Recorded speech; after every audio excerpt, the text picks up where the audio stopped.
Well, hello, everybody. Welcome to our Start or Sit podcast. Can't believe week 16 of the NFL. I'm Shannon O'Kelley. I'm a physical therapist, and I'm joined with Dr. Hawkins, orthopedic surgeon, sports medicine specialist.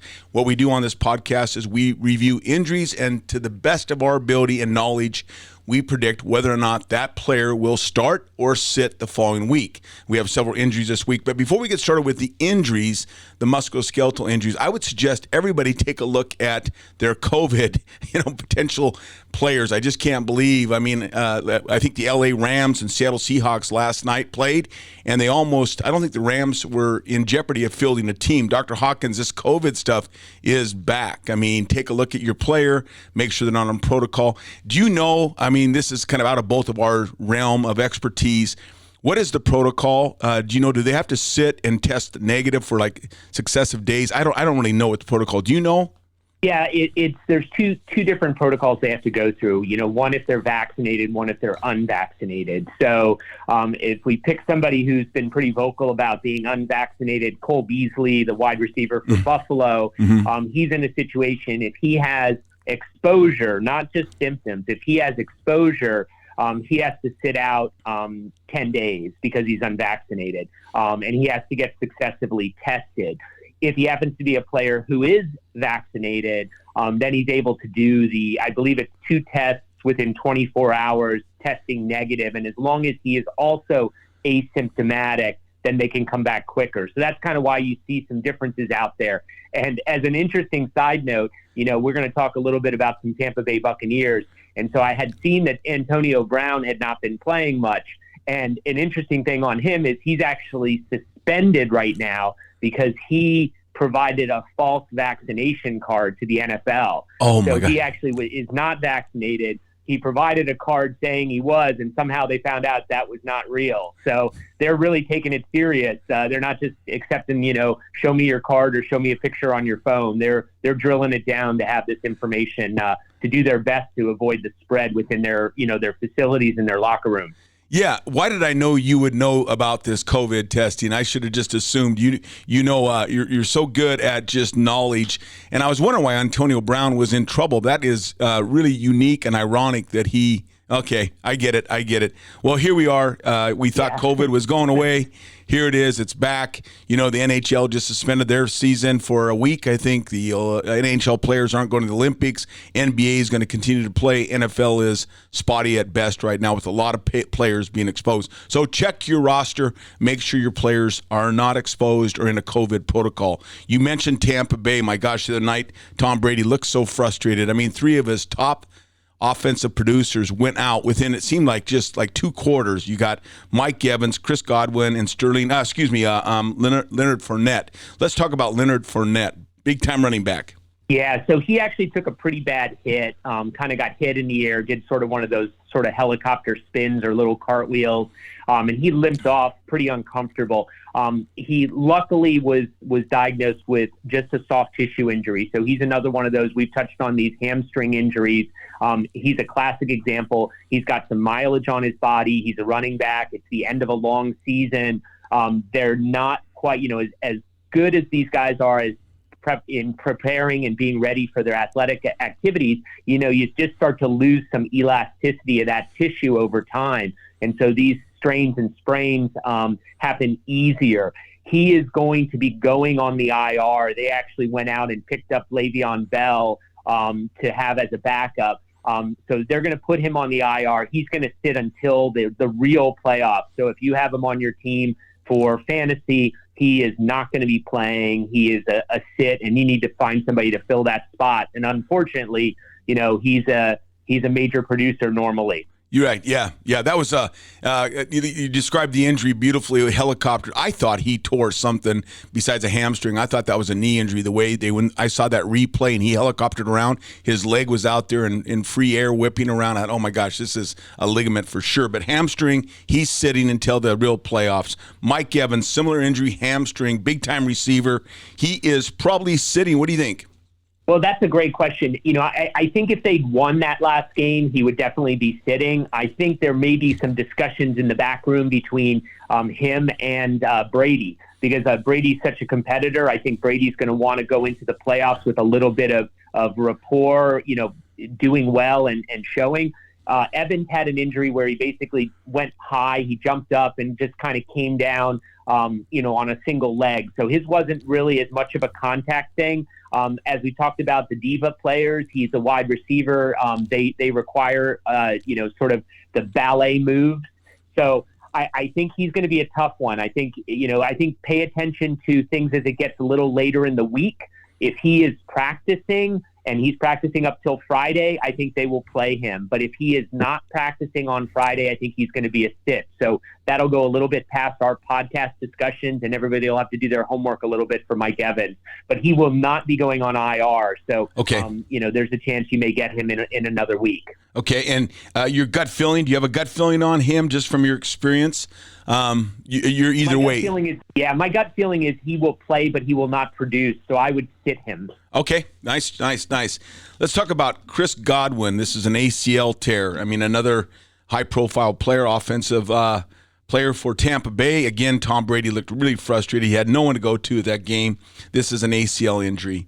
Yeah, this is obviously one of those devastating injuries for the listeners who haven't heard these things before. The ACL is one of the four sort of major ligaments in your knee.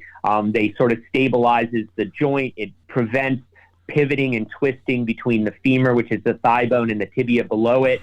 And so these are surgical injuries for any major athlete, and they're a 9 to 12 month recovery for this level of an athlete. So unfortunately, they've lost him for the season, and they've probably lost him for the bulk of next season as well.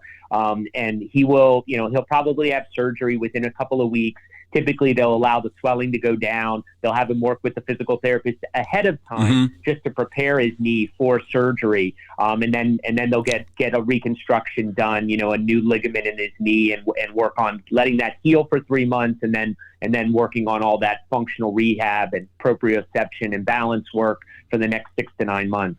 Okay, so let me ask you a question. Do you know, I'm just curious, we hear ACLs quite often in football just based on the mechanics of the activity that they do. It's contact, it's stopping and starting, all those things we talk about with ACL tears. Do you understand, or do you know the percentage of players that will experience an ACL in the NFL? It seems like it's a very common. I'm just kind of curious. Do you know any stats on that? Yeah, I don't know the most recent stats. I think about 10 years ago, they do publish some numbers, and they'll try to keep track of those. But about 10 years ago, it's obviously a little position dependent. But if you take everybody, it's somewhere about 15% end up with some degree of a ligament injury in their knee. So that can be MCLs, which are a large part as well. So those may skew the numbers a little bit. Yeah, it's interesting. It's a high prevalent injury. We see it a lot. But the good news for Godwin is if you look at Cooper Kupp, LA Rams receiver leading the league in receiving. Also, I just think he broke the record for the LA Rams for touchdowns per season. I think he had an ACL tear, if I remember right. Was it 2 years ago? Yeah, that sounds about right. Yeah. And he's back, I mean, what appears to be better than ever. He's on fire. So a good opportunity. The techniques, the rehab, everything they're doing with ACLs today has improved significantly, and these players come back. So about 9 months there for Chris Godwin, most likely. Sterling Shepard, New York Giants. Here's a tough injury, Achilles tendon. Yeah, so that's probably even more devastating than an ACL tear for that position athlete. So the Achilles is obviously the tendon that attaches the back of your calf muscles down to your heel. And, incredibly important for power, for lift, for quickness and agility. The techniques have gotten more minimal over time. These are primary repair injuries, so it's not a reconstruction where it's like a new piece is put in. This is where the actual ends of the tendon will be sewn together. The biggest concern with these things is most of these athletes can get back, but they almost always have some degree of a deficit, whether it's range of motion or their max strength on that side. So, you see a lot in basketball players, and the common example is, hey, he made it back. He's back in the NBA, but wow, he can't jump like he used to. You know, he can't dunk the ball like he used to. He plays below the rim. And obviously with a wide receiver, that's the closest thing you have on the NFL field to a basketball player. Right. So this is one of those ones that I think it's going to be hard. He's not exactly in the very beginning of his career, so he's getting a little bit older. I think he'll rehab. I think he will come back. He's obviously not going to be playing, this year. But I think it might be concerning for his production in the future. So those people that have the leagues where you hold on to players season to season might think about whether they really want to keep him for next season. And you're saying just because he's an athlete, I mean, most likely they're going to go in and repair this, surgically repair it. I think that's what you said, most likely.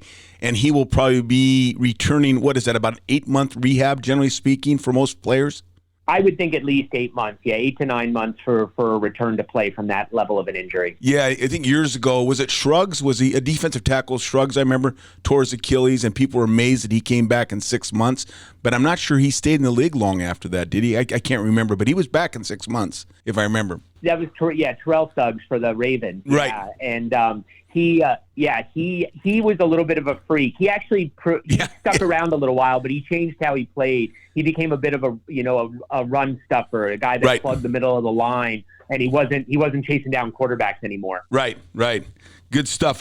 Hey, I'm going to take you out of your comfort zone here real quick, and I'm going to take you back to your neurological days. Remember neuroanatomy and all those neat things we went through? So I'm going to take you back a little bit. Teddy Bridgewater, I think they thought he had a neck problem, but he's got a significant concussion. And I think you and I were talking off air. And did you say he was knocked out? Let's talk about Teddy Bridgewater a little bit here. Yeah, he had he's been bitten a lot. I mean, he's had a lot of injuries over time, and regardless of that, he went out. If you didn't see the game, he was scrambling.